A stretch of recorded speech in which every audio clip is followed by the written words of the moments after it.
Salam sejahtera Malaysia, denyut nadi suara rakyat bergema di channel ini. Jangan lupa tekan butang subscribe, like dan share. Malaysia kita punya, cintai Malaysiaku, kita jaga kita.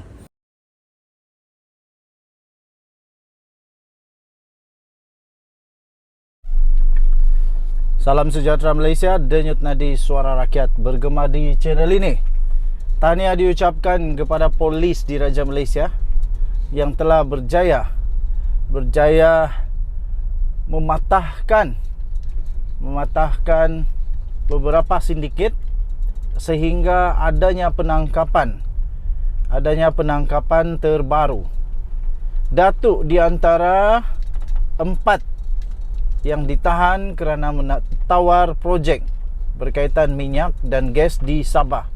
Wow, siapakah mereka? 4 individu termasuklah seorang lelaki yang mendakwa dirinya datuk ditahan polis selepas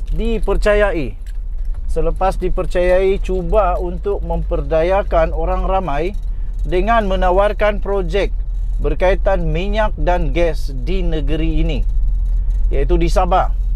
Semua individu itu termasuklah wanita yang berusia 40 tahun sehingga 60 tahun itu telah pun ditahan pada 5 Jun yang lalu selepas laporan diterima mengenai kegiatan kumpulan berkenaan. Ini yang nak saya kata padan muka. Inilah yang merosak segala-galanya. Apatah lagi kalau ini sindiket penipuan yang ramai bakal tertipu. Ini boleh kita kata scammer lah. Jadi mungkin anda pernah melalui scammer. Mungkin anda boleh komen apakah pengalaman anda ketika berhadapan dengan scammer. Bagaimana reaksi anda? Anda kasih tipu dia balik kah? Anda kasih kantoi dia kah? Ataupun anda tertipu sudahkah? Ataupun anda menjadi mangsa kah? Macam mana? Tapi yang pasti jangan takut apabila berhadapan dengan scammer. Tenang saja. Dan jangan sekali-sekali memberikan maklumat-maklumat yang penting seperti akaun kah, wang kah, nombor telefon kah, email kah. Jangan. Pesuruhjaya Polis Sabah iaitu Datuk Jauteh Dikun berkata, individu berkenaan menawarkan projek yang dikononnya Kudat Oil and Gas Industrial Park atau KOGIP kepada kontraktor di negeri ini. Wow, nanti silap-silap kontraktor yang bijak-bijak pun kena tipu juga. Mereka mendakwa menjadi orang tengah bagi mendapatkan projek berkenaan dengan meminta bayaran deposit terlebih dahulu, kata Ketua Polis Sabah itu. Bagaimanapun didapati individu berkenaan sebenarnya tidak pun mempunyai kuasa atau akses ke atas mana-mana projek berkenaan, kerana walaupun projek itu memang pernah wujud dulu, tetapi difahamkan ia belum lagi sampai ke peringkat untuk ditawarkan kerana masih lagi dalam proses perbincangan. Pandai jugalah orang-orang begini ya. Ekoran daripada laporan itu, tangkapan telah pun dibuat dan semua individu telah ditahan reman selama 4 hari bagi tujuan siasatan sebelum dilepaskan dengan jaminan polis, katanya dalam satu sidang akhbar selepas beliau menghadiri perhimpunan bulanan Ibu Pejabat Polis Kontijen IPK Sabah di Dataran Kawan pada Selasa. Okey, jadi kita ingin mengucapkan tahniah kepada polis di Raja Malaysia, terutamanya untuk IPK Sabah yang berjaya mengesan sindiket ini sebelum ianya menjadi parah. Kita mendoakan semoga polis di Raja Malaysia akan dapat terus melakukan tanggungjawab amanah tugas mereka dengan baik. Jangan takut, rakyat support segala usaha yang dijalankan oleh polis di Raja Malaysia. Saya percaya Tuhan melindungi mereka semua ini dan pastinya mereka ada tugas yang amat besar untuk sentiasa memastikan negara Malaysia dalam keadaan yang selamat dan harmoni. Kita jumpa lagi, bye-bye. Salam sejahtera Malaysia, denyut nadi suara rakyat bergema di channel ini. Tuan-tuan dan puan yang dihormati sekalian, akhirnya yang paling ditakuti oleh pemimpin-pemimpin Perikatan Nasional, yang paling ditakuti oleh Muhyiddin, menjadi kenyataan. Nasib baik bukan Muhyiddin yang kena kali ini. Nasib baik bukan Hadi Awang yang kena kali ini. Bukan juga Azmin Ali yang kena kali ini.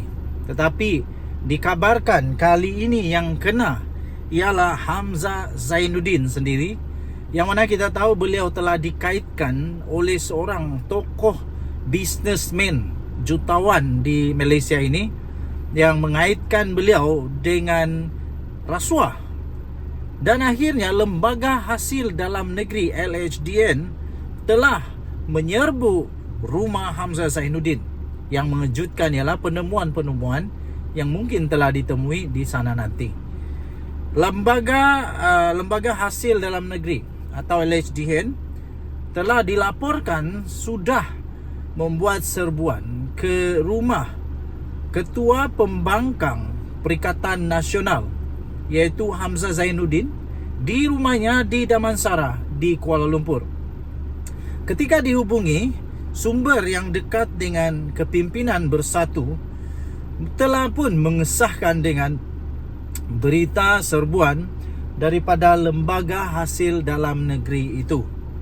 Katanya, ia serbuan telah dibuat semalam, kata sumber itu kepada Malaysia Kini.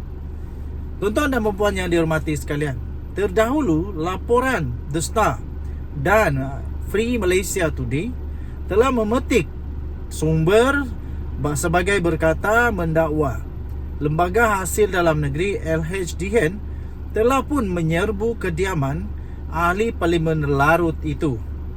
Kemudian The Star pula melaporkan serbuan itu diadakan pada pagi semalam, sementara laporan Free Malaysia Today menyatakan ia dibuat malam semalam.